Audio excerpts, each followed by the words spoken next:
Hi, I'm John. I just made a video of my replacement of the right rear shock on my 2018 Santa Fe Sport, and just wanted to share my experience with you. Maybe you can pick up some information from it, and here we go. Two jacks, one right there at the normal jack point, another jack right there on the, I guess it's called, where the swing arm mounts to the body as an extra precaution for safety, and one bolt up here at top.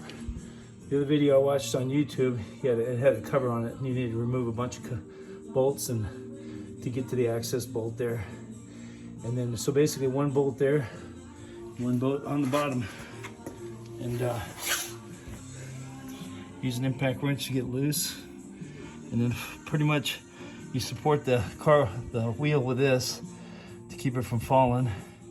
And then I'm going to try to get the shock off here, knock it off with a mallet, rubber mallet, and then do some lubricant on the inside of the bottom part of the shock. But you don't want, from what I understand, you don't want to get it on the threads where the bolt goes on. And then here, just on the inside, on the other side of the shock. And there are some YouTube videos that talk about that also. Anyway, it seems like it's pretty simple, straightforward. Let's see what happens. And there we are.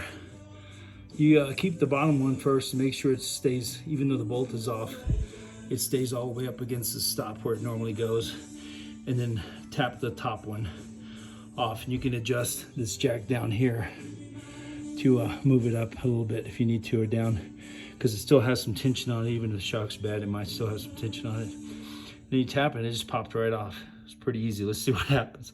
Going back on. Here it is, completed. There was actually no cover on the top one at all, so it was easy. I think it was 24 millimeter. The bottom one was 19, but I think the torque on the top one, gentleman said on YouTube, somewhere in between 100 and 115, so I put it 110. The bottom one's a smaller bolt, so I didn't remember, so I put it what I thought was right, but it might be about 70. Do your own diligence on torque.